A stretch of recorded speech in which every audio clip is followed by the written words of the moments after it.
Exploring to Laurel.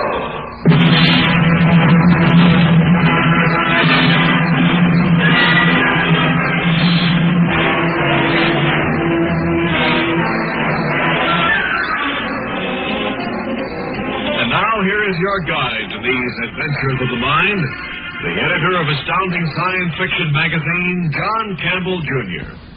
In the biblical story of the handwriting on the wall, everybody could see that handwriting. The king, Belshazzar, could see it clearly enough. Trouble was he couldn't tell what it meant. If you recall, he had to call in an interpreter. A lot of people can see handwriting on the wall. The argument is, what does it mean?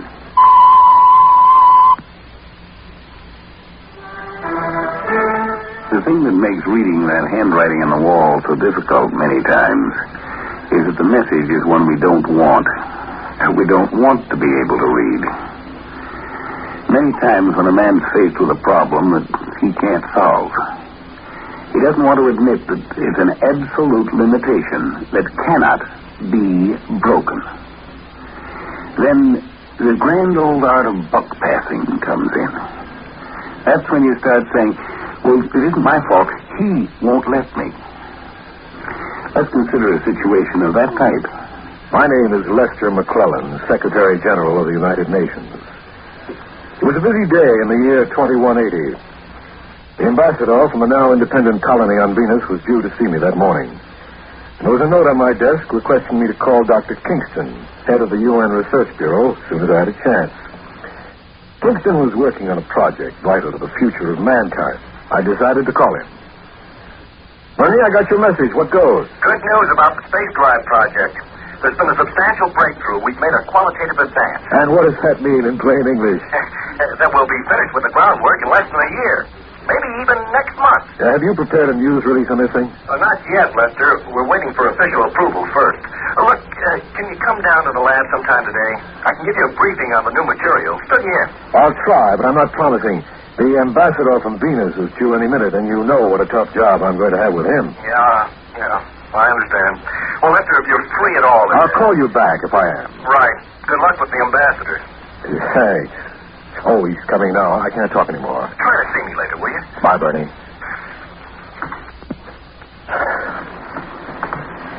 Secretary General McClellan, I'm David Rockwood, Art Secretary of Venus Central Council. How do you do? Won't you be seated, Mr. Rockwood? Oh, thank you. I'm happy to welcome you back to the planet of your ancestors. Is it your first visit to Earth? It is. I wish I could hope that you'll enjoy your stay here, but I can't do that, can I?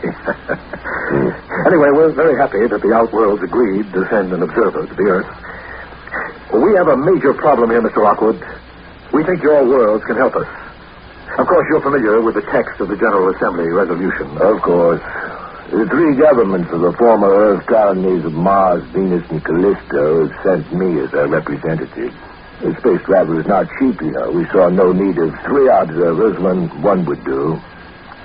Yes, I see. I've arranged for you to have a brief guided tour of parts of the Earth to illustrate our population problem. Oh, very well. We've agreed to reserve decision until we've seen Earth. We can begin our tour now, if you like.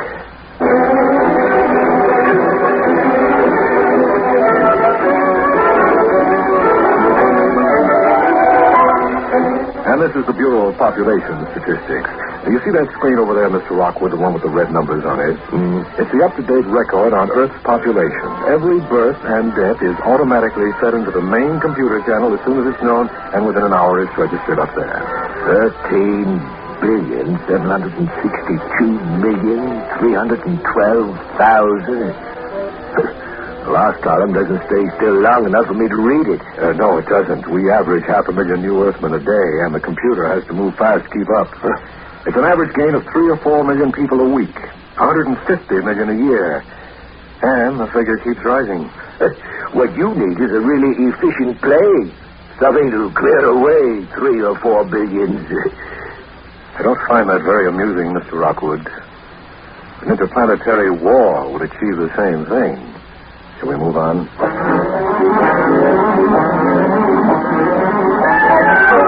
Down there you see New York City. Population 15.5 million. Incredible. One long stretch of buildings. Well, the largest city on Venus is only 200,000 people. I can remember when we still had trees in New York. Not anymore. Wood is a luxury on Earth now. And so is living space. Where do you expect to put the billions you're figuring on in coming years? I wish I knew. We're converting Mars and Venus and Callisto into livable worlds, but the rest of the planets are impossible to convert. We need population relief in a hurry. Meaning emigration to Venus, Mars, and Callisto. Yes. If you will permit us to send more settlers to the planets we built and colonized. Oh, come now. Do you really think we owe you the right to send the overflow to us? Let's finish the tour. We can discuss possible arrangements later.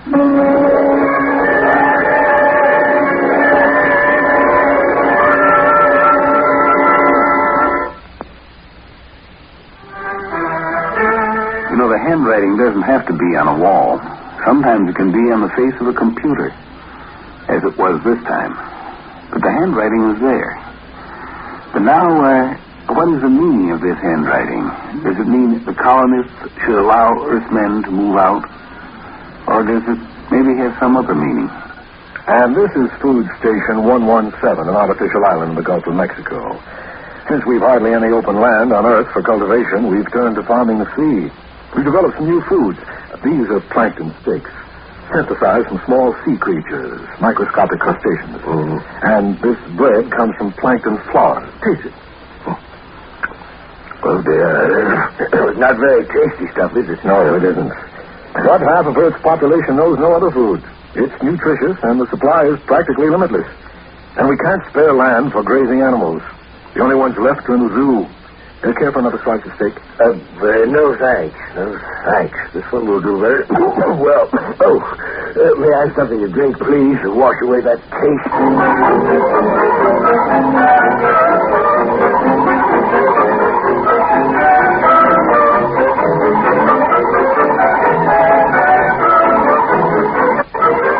How did you enjoy the rush hour subway ride? It was a nightmare. I've given you as good a sample of Earth's life as is possible in a single day. You've seen much of North America, but it's worse elsewhere. Why, in Asia alone... Please, Miss McLaren, no more statistics. You've made your point over and over again. I'm sorry if I've tired you. But I wanted to show you the contrast between Earth and your own uncrowded planets. And now I appeal to you, Mr. Rockwood, in the name of the humanity that's common to all our worlds. You want us to let you send overflow masses to us. We built those colonies as a safety valve for overpopulation. But now that we need to use that valve, it's shut tight. Mr. Rockwood, I'm a reasonable man. I know we're asking something that amounts to an imposition, but I beg you... I agree. Earth is terribly overcrowded. The population of Venus is about 700 million. Mars has about 1 billion. Callisto, 300 million. Now, these figures are close to the peak of optimum population. And since our death rates are low, thanks to medical advances, we have to keep a careful watch over birth rates to maintain normal population distribution. I ask you to hear me out, please. We're deeply moved and sympathetic to your plight. We wish we could help you. We feel pity. The pity we would have for an idiot who, given a loaded gun, proceeds to blow his brains out. What did you say? I knew how overcrowded Earth was before I took your little tour. But we haven't grown overcrowded and won't. Why? Because we have small worlds, smaller than Earth. We can't allow ourselves to breed at Earth's rate. We see the inescapable need for certain self-restrictions. You don't see the moral obligation to accept some of our excess people? We see a moral obligation to refuse. To force you to see your real problem and its solution. I am empowered by the General Assembly, Mr. Rockwood, to exert any means within my power to make you change your mind. And Earth, I'm afraid, has more armed vessels than your 3 worlds combined. So you're threatening war? Not war. Survival. You have country estates, rolling green fields, and we don't have an inch of free space. So you'll fight to make us let you in. You're bigger fools than I thought. 14 billion of you crammed onto one world, and a mere 2 billion of us scattered over 3. Why, a war would ruin you. We'd bomb you in a shotgun spray and knock off 100,000 no matter where we struck. While you'd have to pry us out of nooks and crannies. We'd lose perhaps 100 million people, but you'd lose billions. I think we could risk it. So you won't yield. You'd risk war even. You won't take colonists. When we colonize the stars, we shall do it differently. The stars? Yes, you're counting on them as your last hope. But do you seriously think colonizing the stars can help your population problem? Oh, look, Mr. McClellan, even if you invented a workable star drive tomorrow, it would take 5 years before the first ships got off the ground. You're adding 500,000 a day. Now, how many people would these ships hold? 1,000 each? With 500,000 new births a day, you wouldn't be able to ship people to the stars fast enough to keep up. The math's against you, sir. You'd have to run as fast as you could just to stay where you are. I suppose there's no further negotiation we can do, Mr. Rockwood. I'll arrange for your immediate return to your home planet. Will you think about what I've said? I'll think about it, yes. But we have 14 billion people on Earth. Mr. McClellan, we're not anxious for war. But your threat doesn't scare us either. We'll fight to defend our way of life. And we'll win, sir. Good day, Mr. McClellan.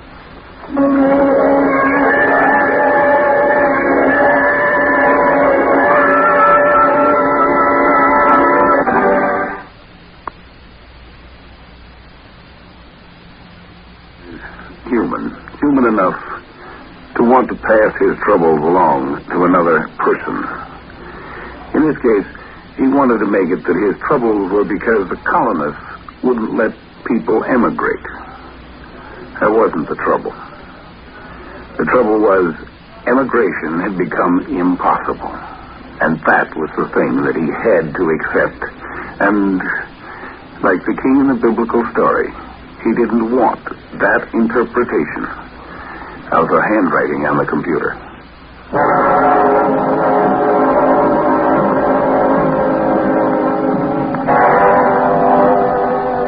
Sit down, Bernie.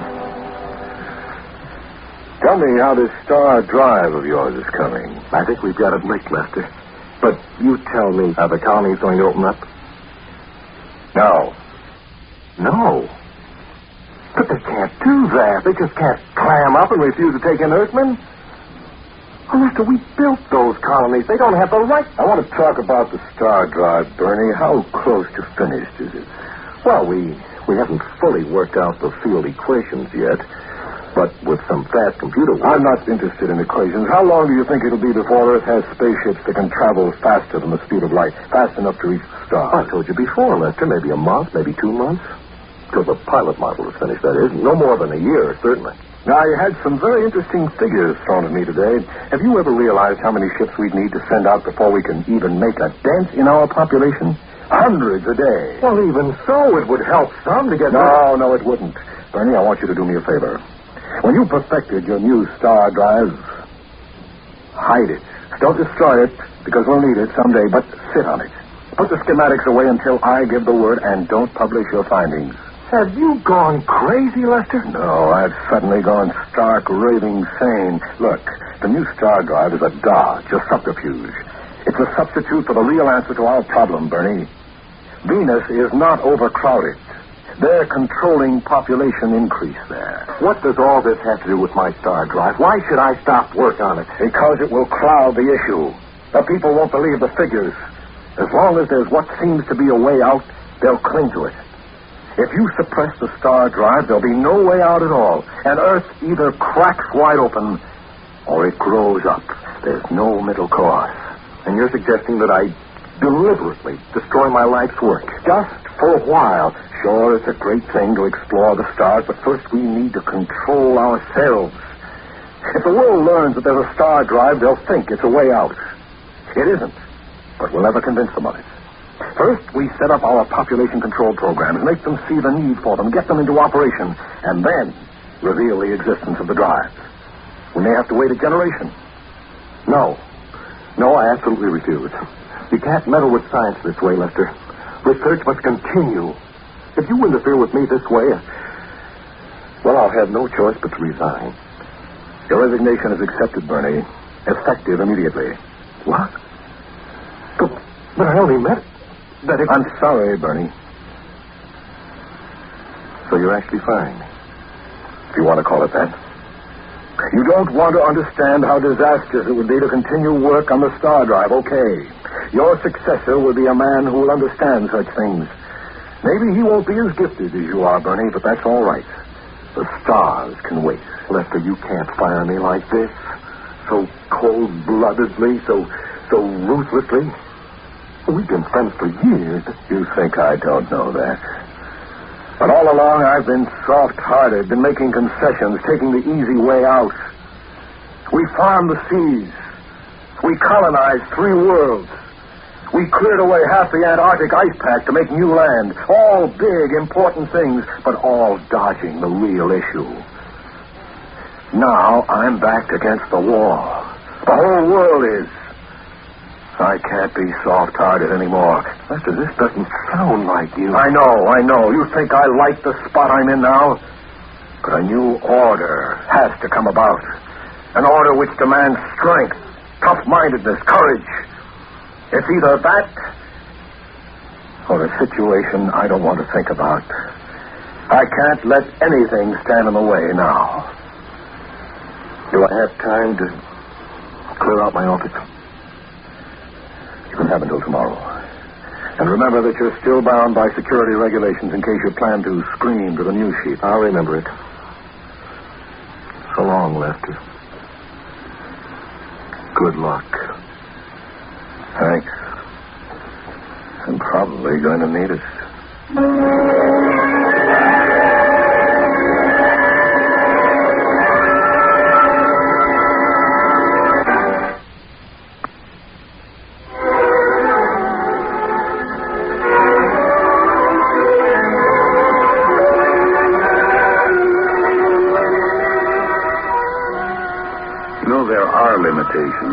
Limitations even to what science can accomplish. The highest technology. The fundamental physical limitation of the amount of matter there is in the universe. Old Malthus was right. With a higher technology, you can push the limit out a little further, but not beyond the limits of the universe. They're fundamental. It becomes necessary, sooner or later, to go in for quality instead of quantity. Not for numbers, but for fineness. Not for bigger, but for better. That's the direction we've got to go.